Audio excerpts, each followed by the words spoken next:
I'm ready. Okay. Oh, yeah, I'm ready. Good morning. We're in one of our last goes-throughs of history. How did everybody do in history when they were in school?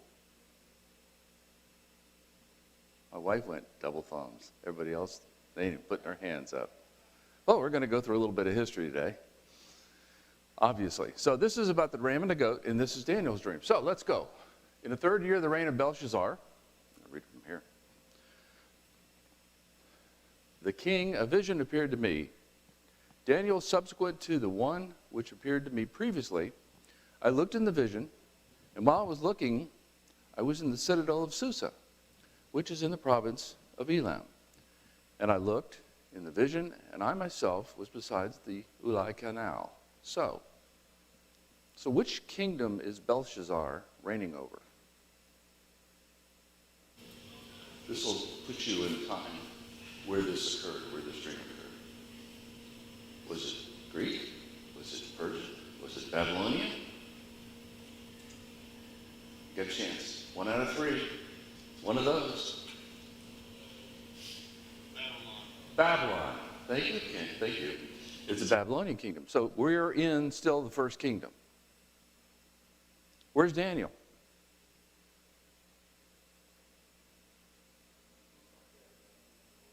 He's in Susa.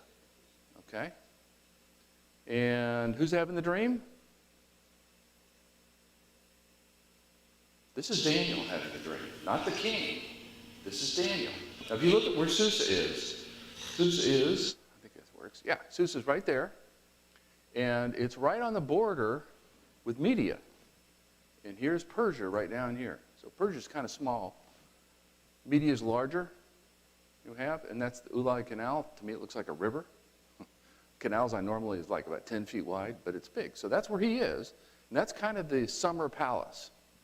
So it's the Babylonian kingdom, and that's the seat of the Babylonian kingdom, which is Babylon. But they're in kind of the summer palace.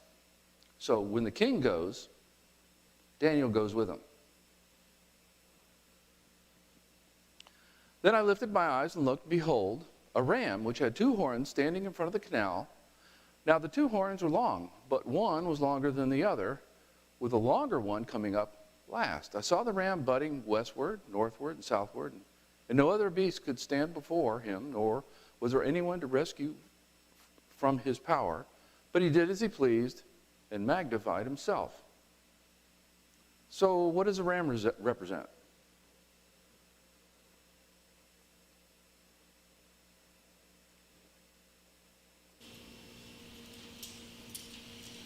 What do you think, Shad? Pickup truck? Huh? Pickup truck? Pickup truck. Represents a kingdom or an empire. What do the horns represent? Power. Huh? Power. Power? Could be. What do you think, Paul? Alexander? Huh? Alexander? No, they represent kings. Okay? Or parts of the kingdom. It's the Medes and the Persians. What? It's the Medes and the Persians. The Medes and the Persians, yeah. I'm not there yet. You're ahead of me. What does it mean that one of the horns is longer than the other? They represent 2 kings. Wouldn't it mean one of the kings has more power than the other one does?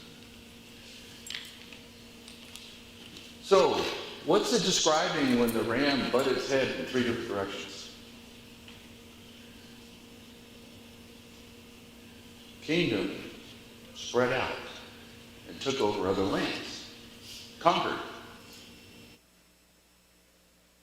Is there a clue to the identification of the ram based on the directions?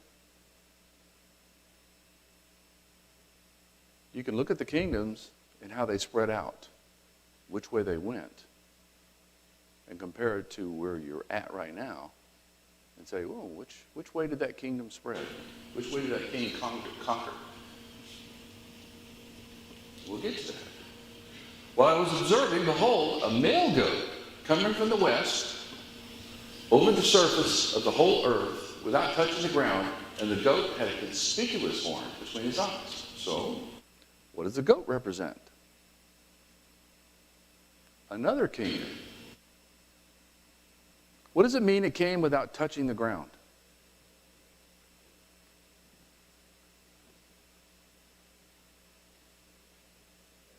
Huh? Came from heaven? No. It's a good guess, though. Moved very fast. Wasn't walking, it was flying over the air, over the ground, okay? What's unusual about the horn of the goat? What does it mean? The goat's a kingdom. The horn represents One kingdom. one king, one great king. And that kingdom that didn't touch the ground means it moved really fast when it became a bigger kingdom. That gives you a clue, doesn't it? He came up to the ram that had 2 horns, which I had seen standing in front of the canal, and rushed at him with a mighty wrath. I saw him come beside the ram, and he was enraged at him, and he struck the ram and shattered his 2 horns, and the ram had no strength to withstand him. So he hurled him to the ground, trampled on him, and there was none to rescue the ram from his power. So what does the shattering of the horns of the rams mean? They lost their power when he... They lost their power, yeah. He destroyed them. He conquered them. Then the male goat magnified himself exceedingly, but as soon as he was mighty, the large horn was broken. And in its place there came up 4 conspicuous horns towards the 4 winds of heaven. What's the significance of the large horn being broken? Yeah, the king, that king, he's gone. Power's gone. It's been broken. What do the 4 conspicuous horns represent? And they're little compared to the big one. What do horns represent here? Kingdoms, 4 new kingdoms. 4 new kings. 4 new kingdoms. The ram is a kingdom, but 4 new kings. Whereas the previous one on the ram, it had 2 horns. This now has 4 horns. Out of one of them came forth a rather small horn, which grew exceedingly and great towards the south and towards the east and toward the beautiful land. It grew up to the host of heaven and caused some of the host and some of the stars to fall to the earth, and it trampled them down. What does it mean?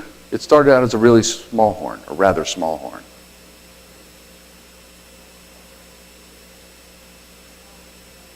Huh? Small kingdom, yeah, small king. Small king, not a lot of power.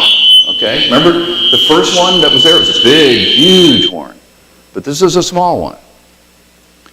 What directions did it grow exceedingly great?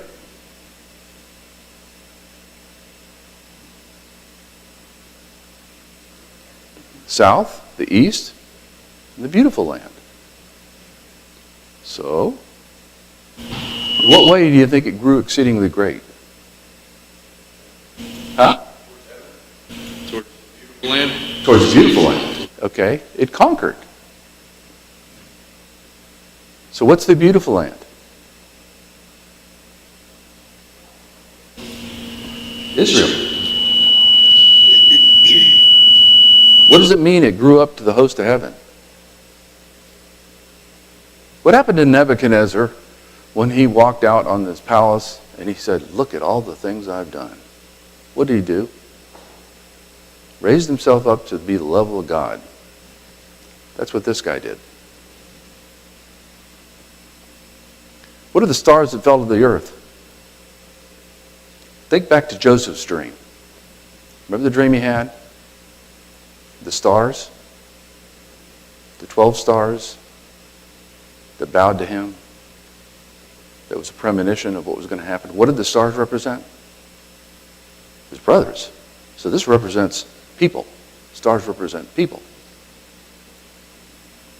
It even magnified itself to be equal to the commander of the host, God, and it removed the regular sacrifice from him, and the place of his sanctuary was thrown down. And on account of the transgression, the host will be given over to the horn, along with the regular sacrifice, and it will fling truth to the ground and perform its will and prosper. So how do you think it magnified itself to be equivalent to the commander of the host? From whose perspective? Whose perspective is he so great? His own, isn't it? It's not God's. It certainly isn't God's. It's his own. It's, oh man, I'm so great. What sanctuary? What is the sanctuary, and how could it be thrown down?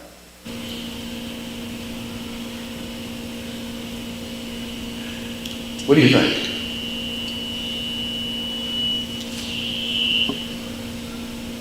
It's in a beautiful land. I'll give you a clue. It's a temple. It's a temple. Okay? And how could it be thrown out? How could it be thrown down? You can take it over.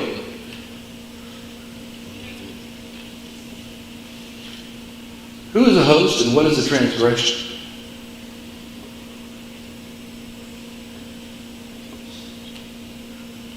Right where it says, transgression, the host. On account of the transgression, the host. The picture it's painting here is the people who are in Israel, the host, the ones that are in charge, they kind of give in to the outside influences and allow them to take over worship. And they're going to be punished for it. Okay. Yep. How can truth be thrown to the ground? What was the truth they had in the Jews had? What do they have to reference as the truth? Starts with the T. The Torah. You're going to see how it was thrown down to the ground. Okay. Then I heard a holy one speaking, and another holy one said to that particular one who was speaking, how long will the vision about the regular sacrifice apply, while the transgression causes horror, so as to allow both the holy place and the host to be trampled? And he said to me, for 2,300 evenings and mornings, then the holy place will be properly restored. So what do you think the 2,300 evenings and mornings represent? We'll come back to this. We'll come back to that. Oops. This thing sticks. What's the holy place? Israel? Temple. Temple. When I, Daniel, had seen the vision, I sought to understand it. And behold, standing before me was one who looked like a man. And I heard the voice of a man between the banks of Eli, and I called out and said, Gabriel, give this man an understanding of the vision. So he came near to where I was standing, and when I came, I was frightened and fell to my face. But he said to me, Son of man, understand that the vision pertains to the time of the end. Who's the man? Daniel's off. God. Nope, not God. Close. They name him Gabriel. It's Gabriel. Somebody said, Gabriel, tell him what's going on. So why do you think Daniel was frightened when he actually came near him? Yeah, he figured out he was an angel, okay? In this particular case, he wasn't just an angel. What kind of angel was he? Archangel.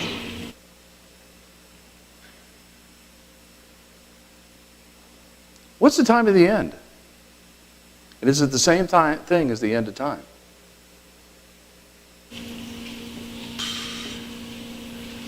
It's not. Is it the day? It's to the end of the persecution. It's to the end of the horrification of the temple. It's not the end of time. You'll have some commentaries that will say, well, now this is talking about the end of time because it talked about the Son of Man. When he talks about the Son of Man here, is he talking about Christ or is he talking to Daniel? Get the context in that last sentence. And he said to me, Son of Man. Who's the me? Daniel.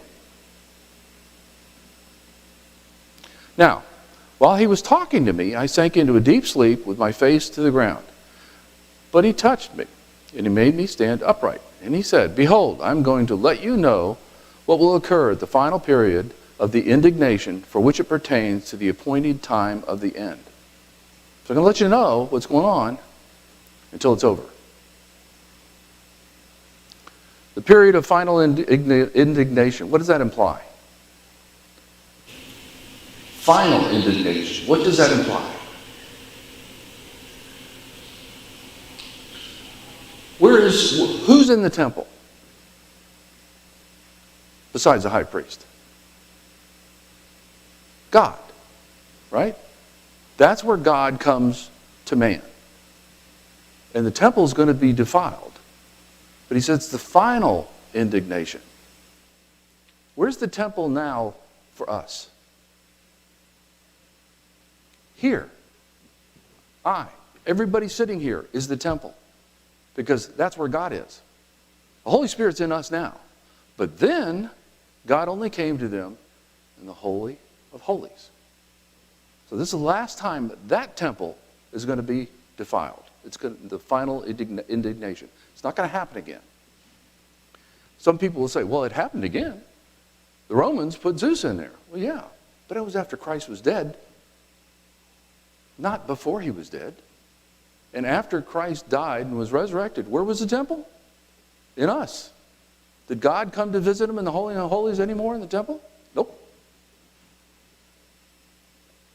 So, where we got this one, the ram which you saw, which had 2 horns, represent the kings of Media and Persia. So, you got Media here, you got Persia here. So, they are to the immediate east of the Babylonian kingdom. Size difference between Media and Persia. Persia's hard to see. It's this, it's this blue right here. Media's bigger right now, isn't it? This is a good history question here. Who were the co-regents of the Mede-Persian Empire when it started?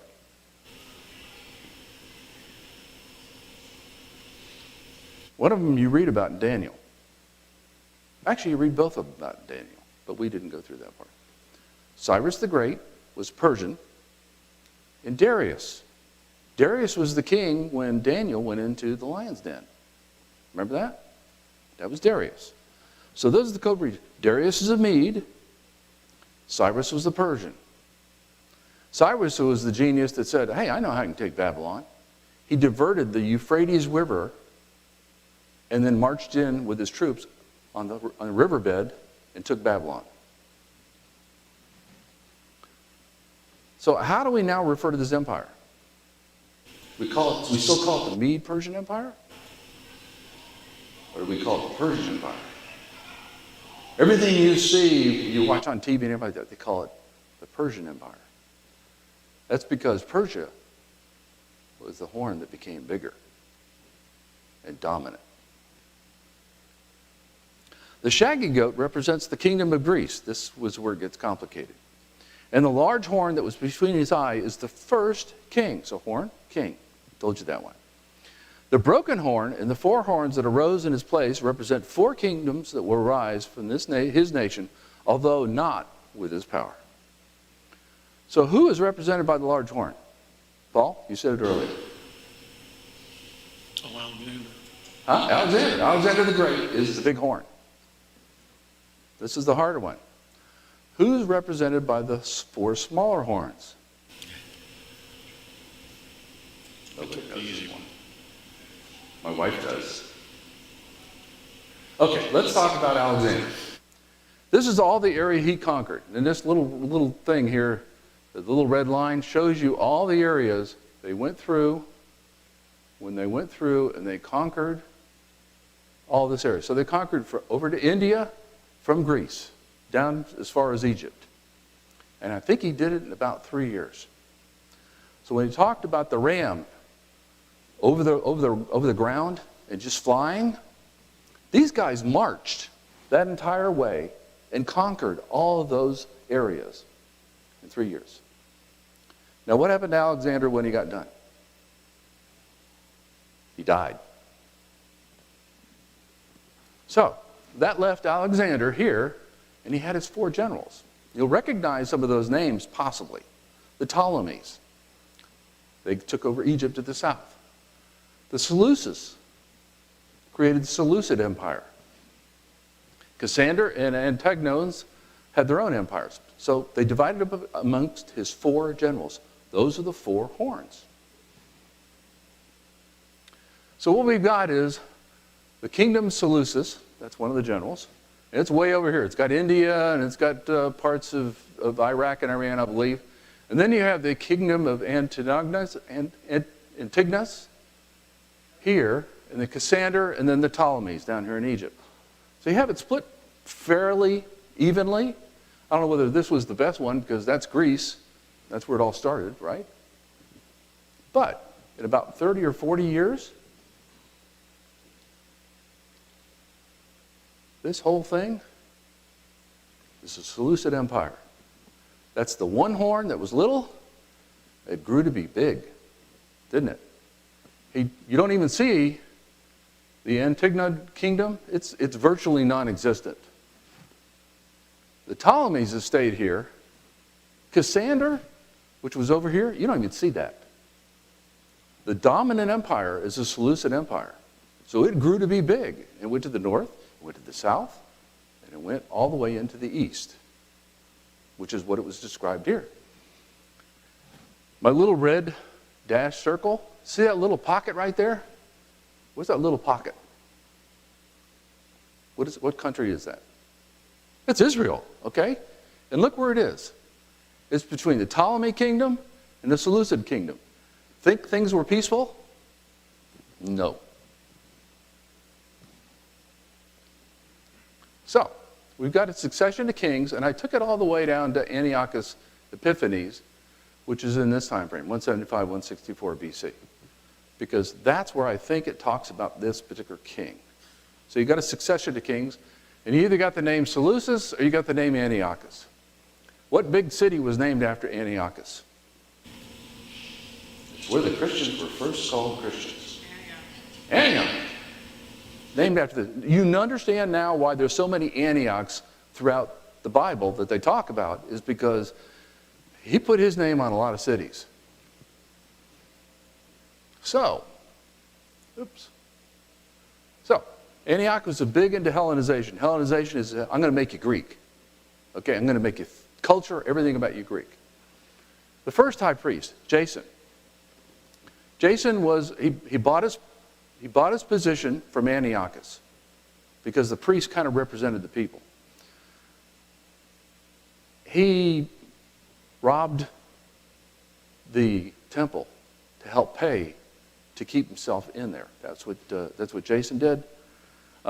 He tried to create more Greek-like in the culture than they had. Okay, he had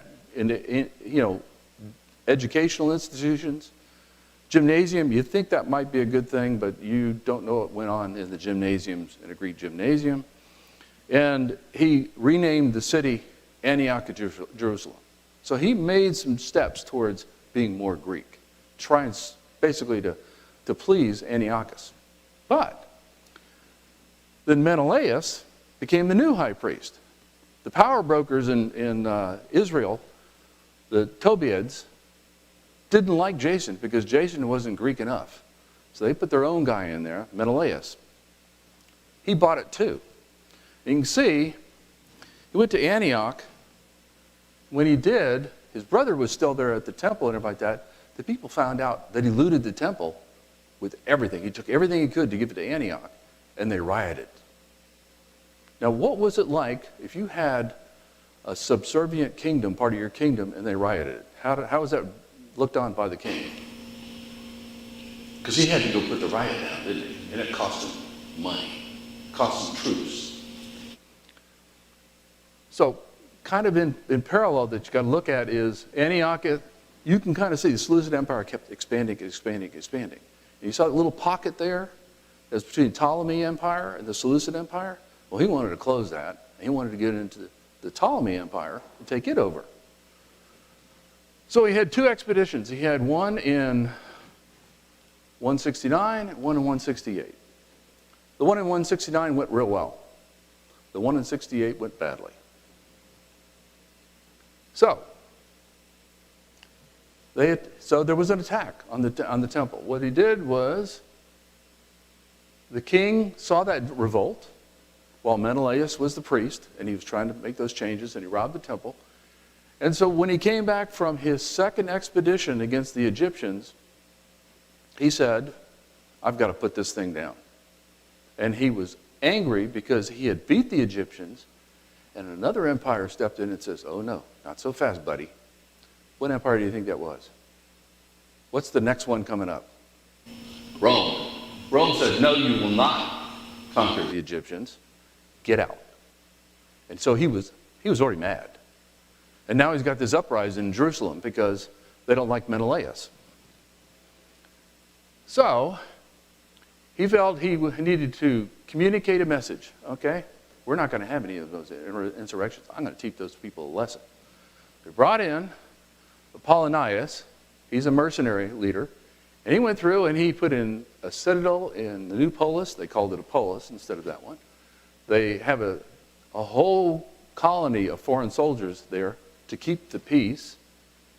And those soldiers, they wanted to see their own deities. So what they did in the temple was they set it up to worship the gods that they had. Concurrent with the gods, they filled it with their own way of religious rites, which means they filled it with prostitutes. And then, a little bit later, Antiochus said, that's not enough. I'm going to do this. I'm going to put Zeus in there. I'm going to have my own little offering spot inside the holy place. What's a holy place? That's where you offered the blood sacrifice, isn't it? And what sacrifice do you think he picked? A pig. Copies of the Torah were burned. The Sabbath, circumcision, couldn't do that anymore. That's Jewish, you can't do that. Jews were forced to celebrate the king's birthday and the festival in Dionysus. He's the god of wine, right?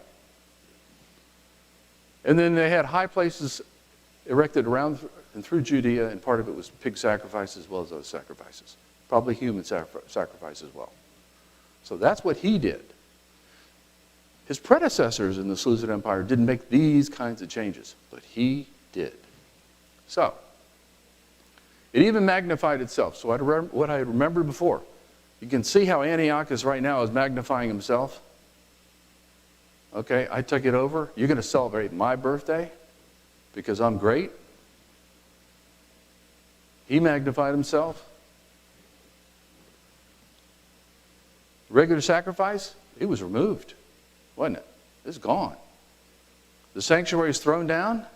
It's got all kinds of Greek gods in there. It's got all the things that go along with the worship of the Greek gods. The transgressors, the Tobiads, remember? They're the ones who put Menelaus in charge. They're going to pay for it. The truth, Torah has been burned. So, this is the Seleucid Empire. What empire is that?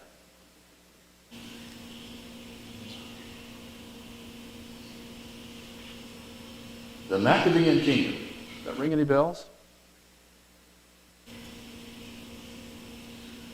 The people got so upset because Menelaus and the Tobiads and those were this small group in Israel. But Jason, who was the previous priest, well, he was saying, we need to get back to God. And all the people wanted to get back to God. And they led a revolt. It was led by the Maccabees. And they threw off the control of the Seleucid Empire. He lost his grip on that area.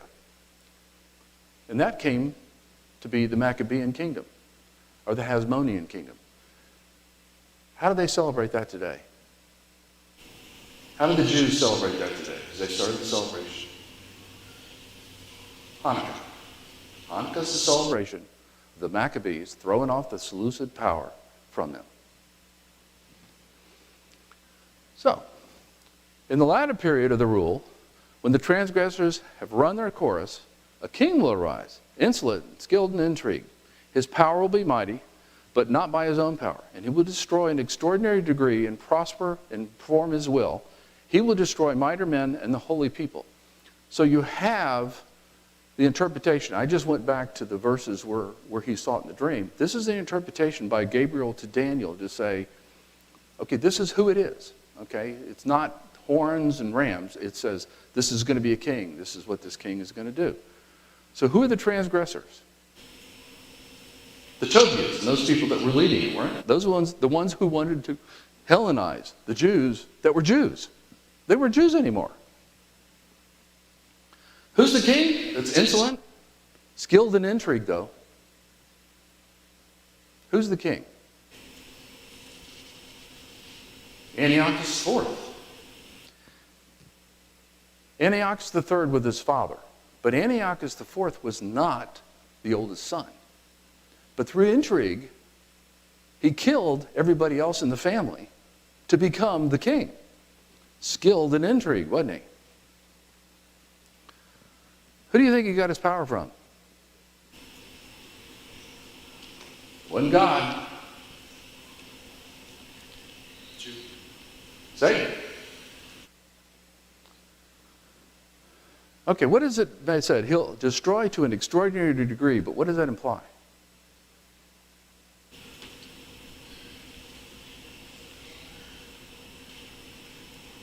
Is the temple still standing? Yeah. I mean, it's got all this stuff in it that doesn't belong in it, but the temple's still there. So to an extraordinary degree, he took it away. But it's not totally gone. Who are the mighty men and the holy people? The Jews that wanted to be worshipers of God. And he's going to destroy it. Remember, when he came back from that, what was it, the 167 or the 168 BC? And he got told by the Romans, enough, you're done, go back home. When he came back and put down the resurrection, he killed thousands of Jews. And he took a whole bunch of them slaves, and he sold them into slavery. Those are the holy men and the mighty people. The mighty men and the holy people, he killed them, and he sold them into slavery. And through his shrewdness, he will cause deceit to succeed by his influence, and he will magnify himself in his heart, and he will destroy many while they are at ease. He will even oppose the prince of princes, but he will be broken without human agency. The vision of the evenings and mornings, for which has been told. But keep the vision secret, for it pertains to many days in the future. Remember, he's in the Babylonian kingdom right now. What's going to happen in the Greek kingdom, Daniel's never going to see it. It's hundreds of years in the future. The Prince of Princes, Antiochus opposed. The Word. Who brings the Word? Christ. He's trying to destroy the Word of God completely. Be broken without human agency. What does that mean? How did the end of well, probably done. Antiochus' reign, the fourth, ended supposedly in battle, that he was wounded and he died days later. But he died. Human agency, I think there was maybe some intervention where, okay, enough is enough, we're going to get rid of him. What does Gabriel say about the vision, though? Keep it a secret. Huh? Keep it a secret. Keep it a secret? It's true, and it's in the future. Then I, Daniel, was exhausted and sick for days. Then I got up again and carried on the king's business. But I was astounded at the vision, and there was none to explain it. So did he really understand it? No, he really didn't. I mean, when you look at it, why can we understand and see what's there? We're not living it. We can look back at it. We're looking back. Okay, we're looking back at it. Remember, this is bookended between the Babylonian kingdom and the rise of the kingdom of God. That's the bookends. And he's very specific. He says this is the Mede-Persian kingdom, and it's the Greek kingdom. So you need to keep it in the context of what it is. So he's telling them what the future is, what's going to happen. And after Antiochus dies, and after the Maccabees establish the Maccabean kingdom or the Hasmonean kingdom, they go on until Rome comes in. Rome hasn't come in strong yet into the Seleucid Empire, but they're coming in. They're going to come in from where? From the west, right? So they're going to come in and come down and sweep down through all of the area that was controlled by the Greeks, and they're going to control it. We were doing 3 of Daniel, or is this the last one? Daniel 5. So we'll do Daniel 5 next week. But again, what we're doing is we're setting the stage to say, here's the succession of kingdoms that are going to happen. Here's the things that are going to happen in these kingdoms. And when we get into the book of Ezra and the book of Nehemiah, it sets the stage to say, what's going on? And you can kind of see how God's working, because Daniel steps between 2 kingdoms. He was there between 2 kingdoms. What's the 2 kingdoms that Daniel was there during?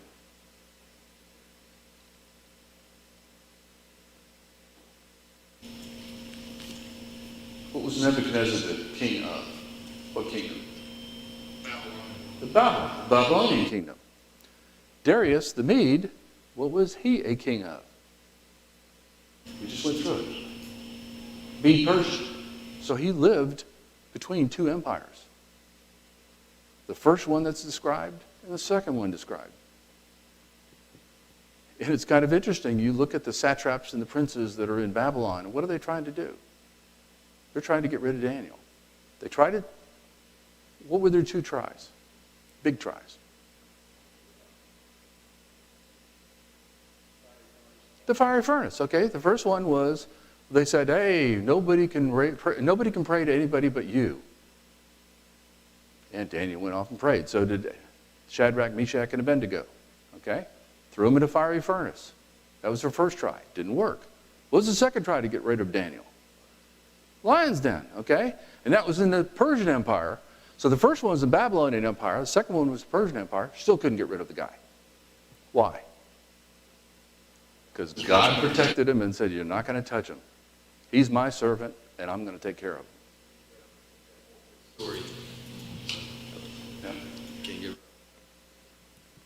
Does this help really with an understanding of Daniel? Because like I said, we're trying to set the stage for going through and talking about what the times were like for Ezra and for Nehemiah when they were sent back to rebuild Jerusalem. Because what's Jerusalem like right now? Huh? It's bad. What's the temple like? It's gone. There's some stones scattered around. That's what it's like. What's the wall like around Jerusalem? The great wall that David, Solomon built. God, probably going to. Isn't one stone on top of another. When Nebuchadnezzar went through there, he tore it up. Okay? So that's what they're going back to. So that kind of sets the stage of what the kingdom is like. And you see the way they treat people and they treat things. And you go, you've got to see God blessing those people with these particular kings and these kingdoms. Because they were ruthless. You ever see where ruthless people are kind and helpful? Doesn't usually happen, does it? Ruthless people are usually ruthless. They're cutthroat. And you can see the way God intervened into the kingdoms, because he did it with Nebuchadnezzar, didn't he? He intervened with Nebuchadnezzar. He intervened with Darius. He intervened with Xerxes.